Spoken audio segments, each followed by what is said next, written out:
feeling it. The crowd starts getting behind the team. They feed off the crowd. A two-way street. Letestu, the first man on the puck. Tangradi turns the corner, shoots it, scores! He gets the goal he predicted he'd get off the skate of Milan Jurchina. That's the first in the National Hockey League for ET, and the Penguins lead it 2-0. We'd like to welcome to the program our first professional athlete that we've had the pleasure to interview. He's a member of the 2009 Team USA World Junior Team and a former member of the Pittsburgh Penguins. He's Mr. Eric Tangradi. Mr. Tangradi, thank you for taking the time to talk to us. Thank you for having me. I'm excited and looking forward to it. Mr. Tangradi, growing up in Philadelphia, I would have to assume growing up you were a Flyers fan, correct? That is correct. And how has that been over the years? Watching the Penguins across the state really dominate over the last 30 years.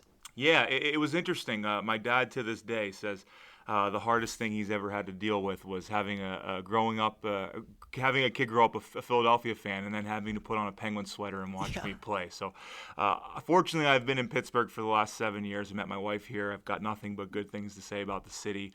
But it always was it was fun growing up. When you heard the word Pittsburgh, your eyes rolled in the back of your head. You got all hot and steamy, and it was just the kind of a hatred you were born with. And then to reverse the roles and go into Philadelphia in a Penguin sweater over time, it's kind of something you sit back and laugh at this point. But grew up with Eric Lindros's jersey, was born in Flyers, Eagles, Sixers, Phillies stuff, and it was funny to make the trek down the turnpike and put on black and gold.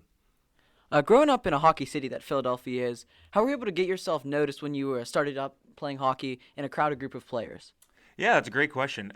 Philadelphia, if you look at the history of Philadelphia hockey, I think I might be the fifth ever person from Philadelphia to play in the NHL. Wow. City of almost 2 million people. Yeah. And then you look at Pittsburgh, there's 20, 30, maybe 40 guys from Pittsburgh. There's a lot. So they say it's the Mario Lemieux effect, that hockey got more popular faster here in the 90s than it did in Philly. So my path was very different. I grew up in the city, played floor hockey, played roller hockey. It just kind of seemed like everything happened for a reason. Someone said to my dad, "Hey, you got to try this kid on skates. He's pretty good at roller hockey." So my dad said, "Oh, okay." My dad's a mailman, never had any hockey experience himself. So went out, got me some ice skates. Actually learned by figure skating.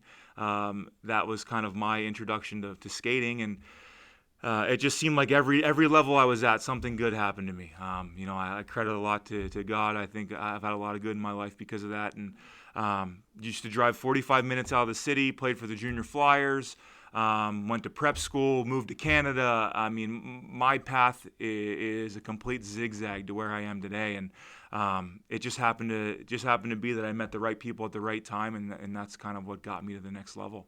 Well, describe that kind of grind that you had to take to get up from starting on the 14 under teams to getting up to the professional hockey level, because it's a tough grind for anybody. Yeah, I mean, it's a sacrifice. A lot of people, everyone wants to play pro sports, right? Yeah. It's like their dream. I want to be the next Sidney Crosby, and that's great. But a lot of people don't know the sacrifices involved in doing that. I pretty much gave up my entire social life in high school. Never did prom, never did dances. Every Friday, Saturday, Sunday, I was in a car, going to a tournament.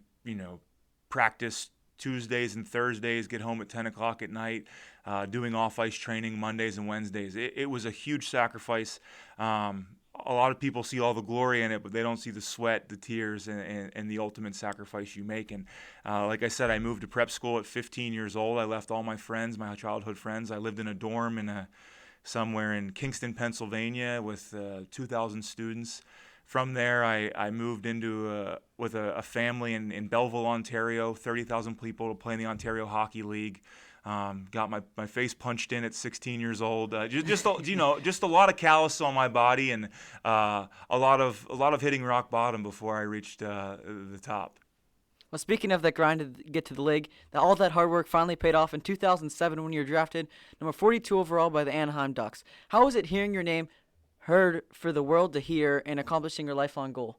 It was incredible.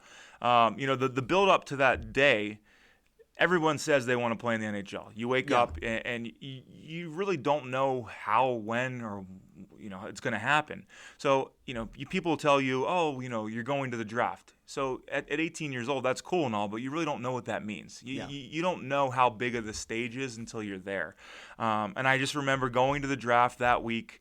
The Anaheim general manager was Brian Burke, who's he's working for Pittsburgh now. And my first interview, I'll never forget it. I sat down at a table just like this in a Hilton Garden, or it was a Hilton Hotel in Columbus is where the draft was. And Brian Burke said, "All right, kid, you got 2 minutes to tell me why you need to draft you. Go." Imagine the pressure and the intimidation looking at an NHL general manager looking at you and saying, you have 2 minutes to convince him why to draft you.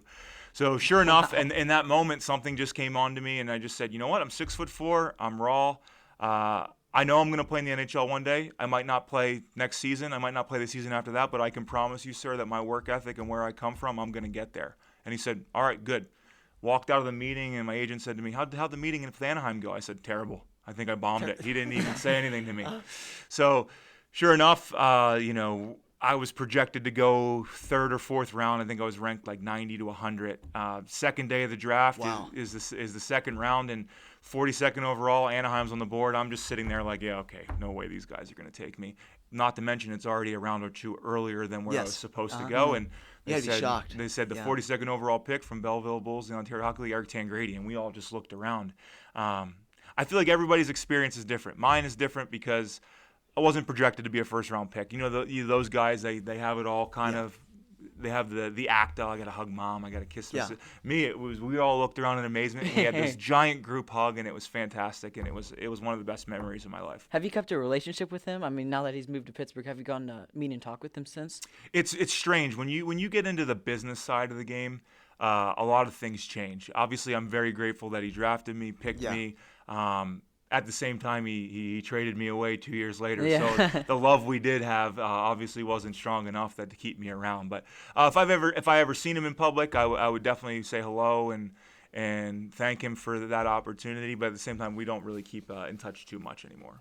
Speaking of another opportunity, you played in 2009 on the USA World Junior team. How was that to represent the country on such a big stage? That was incredible. That tournament, for the most part, was always overseas. It was in Finland. It was in Russia. From an exposure level, no one really got to see the true importance and the stage of the World Junior Tournament up until that year. 2009 was the first year they brought it back to Canada. They had it in Ottawa. They played it in the NHL rink. And when I went to Belleville in the Ontario League, everyone talked about the World Junior Tournament. And as a kid growing up, I never even knew about it. But once you get to Canada, that's a Canadian thing. That is like their thing. Super Bowl. Yes. The World Junior Tournament is their Super Bowl. Now there's a lot of exposure, and people in America are becoming more accustomed to it. But at that point, obviously I knew how important it was, but I didn't understand live what it meant. And this was, police escorts, security in the lobby of the hotel, Canadian fans calling our rooms, prank calling us. This tournament was the biggest stage, the biggest moment, and I don't know if you guys have ever seen replays. We played in one of the most incredible games on New Year's Eve against Canada, where we went up 3-0. John Tavares had a hat trick, came back, and they won 5-4. But that tournament was absolutely incredible. Some of the teammates I had, to look at the success, the careers they had. Yeah, a lot of good players on both of those Canadian USA teams. A lot of really good names. So it's an absolute honor to be able to put on that sweater. And I kind of wish at that time I wasn't so nervous and so caught up in my performance, and I was able to kind of take it all in a little bit more. But that was one of the biggest stages I've ever played on. Growing up in Philadelphia, when you were trading the Penguins, what were your first thoughts about coming to Pittsburgh, which is like the rival city of Philadelphia? Yeah, it was very shocking. It was almost like oh no, and oh no in the sense of like, this is not what I'm supposed to do as a kid from Philadelphia. But at the same time, when I got traded, I've never been embraced by a fan base like I was embraced by people from Pittsburgh. At that time, social media just became popular, and I felt like I had 50,000 cheerleaders just overnight. Going from an Anaheim organization, which California and Southern California wasn't quite what it was now, but the fan bases are night and day. So it was. In the beginning, it was, oh no, I'm going to be a Penguin. And very quickly it was, wow, this is going to be the most incredible experience ever, because this fan base is so passionate. And still to this day, I mean, I've had a 12-year pro career. I've lived in this city for 7 years, and I still have times where I go to the grocery store and people always say, "Hey, Tangradi, nice to see you, man. Congrats on your career." And that's just the type of community and the type of place Pittsburgh is, and that's why I love being here. You were traded with Chris Kunitz to the Pittsburgh Penguins, and a trade that really worked out great for the Penguins. But how is it being traded with someone else? Did that make it any easier to come to a new team with Chris Kunitz and to be introduced to the guys in that fashion with having another guy there with you? We'll always joke with people. I had a good career, but what I was supposed to be for the Penguins, it didn't work out. I was supposed to be a first-line goal scorer.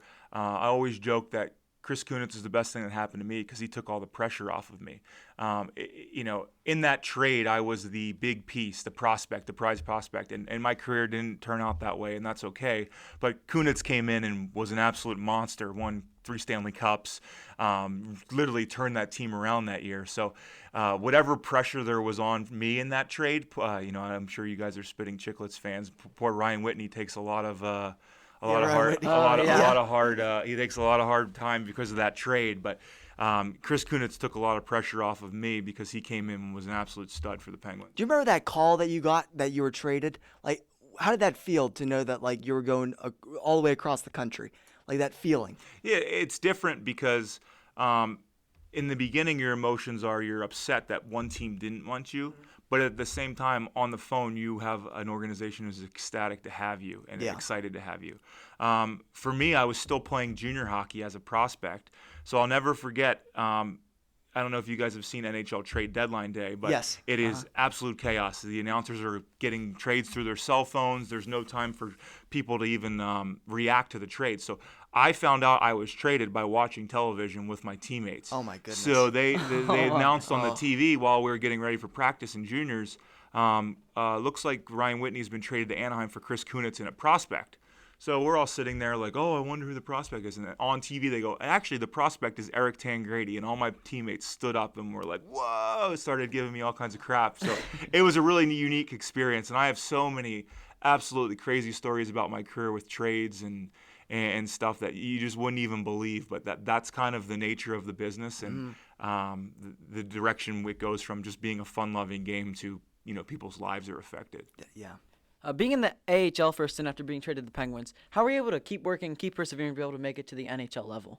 Yeah, it's definitely a grind. I mean, you hear the stories of, guys who love the game, quit, went through so many challenges and adversity. And I'd struggled a lot as a young kid. You spend a lot of time comparing yourself to others, feel like you're doing the best of your ability, but your situation's different. It was hard. It was very hard. I learned a lot about myself being 20 years old, living in Wilkes-Barre, Pennsylvania by myself, first time cooking for myself, cleaning for myself, forcing me to grow up. It was a challenge, but for me, it was always, put your head at your pillow, understand that your road is different than everybody else's, and it's all a process. And I tried to kind of break my life up into different small goals. I called them process goals that helped me really focus on the day-to-day mentality instead of looking too far ahead. Playing on the same team as players like Sidney Crosby, Evgeny Malkin, Chris Letang, those type of guys, how did that in any way, if it did, influence your game? Oh, it took my game to another level. People don't realize Sidney Crosby is the best player in the world during the game, but he's the best player in the world in practice. The guy practices at another level that you wouldn't believe. And you hear coaches at a young age, I'm sure you guys hear all the time, practice how you play, right? Yes. But that's absolutely true. And when you're young, a little bit arrogant myself, you're naive, you come into pro thinking, oh, okay, these guys, they're good, but there's no way they can bring it every day in practice, right? No, like Malkin, Letang, Crosby, they compete just as hard in practice as they do in the games, and that's why they're as successful as they are. So that was my big eye-opening. Not so much the games, because obviously everybody knows how great they are, but nobody gets to watch them on TV during practice and see how great they are. So that's what I picked up the most that helped me with my career. So you were able to play for multiple teams, multiple cities. Was there any one city or one team that you enjoyed playing for the most? It's so hard to say. My experiences were so different. And when I look back at it now, Pittsburgh was great. I put so much pressure on myself that I didn't get to enjoy that experience. Winnipeg was amazing. The fans there are absolutely crazy. And they were so happy to have that team back. Oh, it was the stadium only fit 16,000 people, but you would have thought we were in a 100,000 seat soccer arena. Everywhere we went in town, we got treated like gold. Montreal, obviously growing up, the tradition, putting on the Montreal Canadiens sweater, the Bell Center, that was amazing. But if I have to look at one, it would probably be playing in Winnipeg. That was kind of my breakthrough of being a full-time NHLer, playing meaningful minutes, playing a meaningful part of the team. So my experience there is what I enjoyed the most, and just kind of transitioned from being a young, immature pro into being an everyday guy. What city was the toughest to play in during your NHL career? It's funny. With wearing a Pittsburgh sweater, Philadelphia was the biggest challenge. Yeah. The second you land, it feels like in the airport, you kind of feel this buzz, this vibe, like, oh, we're in Philly. This isn't just any game. Yeah. Whether it's game 5, 60, 82, or playoff game 1 through 7. When you land in Philadelphia, you are playing a meaningful game. And, pregame warm-ups in any other city, you step on the ice, okay, 500, 2,000, 3,000 people there, a little bit of a cheer. You get to Philly, you step on the ice, you're getting booed like you're playing in Game 7 of a playoff game. So the second you put on a Penguin sweater, being in Philadelphia, that was the most hostile atmosphere I experienced, definitely. So playing with a lot of different NHL players, ones that have a lot of superstitions like Sidney Crosby, did you have any superstitions yourself before the games that you tried to do every single season? Mine weren't so strict. It was almost kind of a coincidence type thing. If at the time, if I was struggling, normally I'd eat pasta for a pregame meal. Maybe I would mix it up and have a bit of rice, something goofy like that. Nothing crazy. But I remember I was on a 4 or 5 game goal streak, and it just so happened that I was watching Prison Break. I don't know if you guys have ever seen that show, but I was watching Prison Break right before we would lay down and relax for our pregame naps. And I finished all of season 1 and season 2, and I didn't have any episodes left, but I was on such a streak that I just started watching the same season over again because it was like my routine. I was like, I can't break this routine. Even though I've seen this episode, I'm going to watch it again. So mine aren't at the point where I do the same thing every game now. It was more streaky. Okay, I got a couple goals, and it probably had nothing to do with what I was watching, but athletes are superstitious, and I just ran with that. I want to ask you a question a little more current. It's about Tom Wilson. I'm sure you saw that what happened against the Rangers a couple weeks ago. But what do you think his role, like the role, like the enforcer that he is in the NHL? And what's your thoughts on that? Yeah, so it's hard because a guy like him, every single team's lining up to have him wear their sweater, right? Yeah. Like he plays a style of game that every team wants. You hate him when he's not on your team. He just so happens to be on the Capitals, which makes him the most hated player in Pittsburgh. Absolutely, easily, right? Absolutely. But I think he has a hard role because he needs to play a certain way to be effective. He's a first line guy. He scores goals. If you watch games, he gets targeted just as much as other guys, but he can take it. So obviously, I don't condone what he did. I think he went overboard. Sometimes in the heat of competition, you do things that you regret and you look back on. But there's scrums all the time. As a heavyweight guy, as an enforcer like him, do you think he grabs Panarin if New York has an enforcer to stand up and answer the bell to him? Who knows? Maybe not. Yeah. I know that when I came in the league, if at 6'4", 230 pounds, every single game someone asked me to fight just because I was big, and that altered the way I played at times. I probably would not have done what he did because I knew I'd have to answer the bell. But at the same time, he fights every other team's toughest guy, and he wins every single fight. So it's not like he's cowering away from the opportunities. But I think the enforcer and the types of player like Tom Wilson will always be in the game of hockey because those guys in playoffs are the ones that always show up and that win hockey games. It's kind of one of those things you love to have them, hate to play against them. So what he did was definitely overboard. I think he should have been suspended clearly because the next game turned into a little bit of a circus. Yeah. But I just don't see those guys going anywhere because those are what make hockey great. And if they do get away from those, it would be a shame. Is there any moment in your career when you look back as your fondest or greatest moment playing hockey? There's a lot of great moments. For me, obviously playing in the NHL, the best. You grew up in Philadelphia. No one you know plays in the NHL. What an achievement! My parents sacrificed all those things. That's up there. But when I was in the minors, I won the Calder Cup championship, which is the entire championship in the minor league sports. And when you win a championship, I can't even explain. It would take me. I could probably write a book on the emotions, the feelings, the sacrifice, not just as a player, but your family. You know, waking up in pain, not even able to get in the car, and finding a way to play a hockey game, blocking shots, watching guys cry. Like winning a championship will go down as the greatest hockey achievement I've ever had, because we had a band of brothers who all made sacrifices and commitments together. There was no there was no me. It was all for the team. And when you go through that experience, that's what gives me chills now even talking about it. It's the greatest experience of my career. I'm sure. And then also, do you have a favorite teammate? Like, over the years, do you have a favorite teammate that sticks out to you as your favorite to be around or to play with? That's a tough one. I've had so many amazing teammates. I would hate to kind of like maybe like a top 3, top 5. Yeah. So I had a roommate, Paul Postma, in Winnipeg. He was the best guy ever. We were both going through pro the same time. We were kind of each other's therapists, where you know the highs and lows of pro hockey. He was great. Zach Bogosian on the Montreal. Toronto Maple Leafs, sorry. Awesome guy. Had him at my wedding. Also somebody who kind of was younger than me, but was like an older brother at times. When I look at being in Pittsburgh, there were so many guys. You know, Tyler Kennedy, Jordan Stahl, Matt Cook, Pascal Dupuis, just guys that were really down-to-earth guys who just kind of embraced younger players and try to kind of show them the way, because they had been through it just as much as me. So I'm very thankful to have a lot of great teammates over my time, and I've learned a lot from those experiences. And as you know, there are a lot of youth hockey teams in Pittsburgh, and North Catholic has the Excel program and a hockey team themselves. What advice would you give to youth hockey players who are trying to grow as a player? Yeah, the biggest advice I would give in today's age is don't put too much pressure on yourself. Every kid is on Instagram, is on Twitter, is watching videos of somebody their age who's doing something better than them. And all I would say is stay in the moment. Everybody's path's different.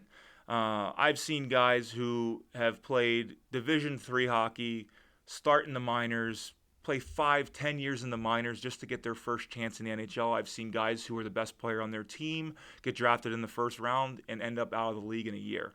Everybody's path's different. Stay within yourself and enjoy the process. I see a lot of people putting pressure on themselves. And the last thing I'd say, since we're at North Catholic, is I always say the best sports psychologist I ever had was God. He, always stay true to your faith, things that are important to you. It's very good to sit back, reflect, and have something outside of the game at hockey that can help you decompress and stay humble. Absolutely. And now that your playing days are behind you, what ventures are you doing now? Yeah, glad you asked. So now that I'm back in Pittsburgh, I've officially retired from hockey. I've had a great 12-year career. It was an absolute pleasure, but I've always had a passion for real estate, and I've always had a passion for the city of Pittsburgh. So I couldn't think of a better match than to be a realtor. I'm working for Pyatt Sotheby's here in the city, and I hope to help out as many people as I can in buying and selling their houses. And I always knew I wanted to be into a customer relations business, sales, because talking and learning and being involved with people has always been important to me. So I think that's going to be a good transition for me, and I'm excited for the next venture. Do you do anything to try to stay connected to hockey as coaching or whatnot? Yeah, so I'm very active up at UPMC. I actually know probably a lot of your classmates who are in the Excel program. I work with them time to time, giving them my email address as kind of a mentor. So I try to pop into different rinks at different times. I do play men's league to try and still get the juices flowing a little bit. But yeah, I'm very active at UPMC with the Excel program. I'm considering possibly coaching high school hockey, where that might be 2-3 years from now. But I don't see hockey ever leaving my life. It's just not going to consume my life like it has in the past. Well, that's all the questions we had, but we really appreciate you coming on the podcast today. And we wish you the best of luck in your current ventures. I really appreciate it. You guys did a great job, and hopefully we can get some bigger name celebrities other than myself on the show. But I'm glad I could be the first. It was an honor to have you. Thank you. And that was Mr. Eric Tangradi, and we really appreciate him giving us the time to come down and have us interview him. That was fantastic. Yep, it was a good interview with some good hockey talk and how he was able to get to the NHL. Fantastic. And we look forward to doing more of this with other players and other professional personnel, as next week we got Steve Mears on the podcast. Yeah, we have him. Make sure we have to make sure that the Penguins schedule doesn't come out and he has a game to announce Monday, but we'll see what happens. Okay. I think he's going to be okay. We're going to have him next week, and then the week following that we'll have most likely we'll have Neil Walker, former Pirates second baseman.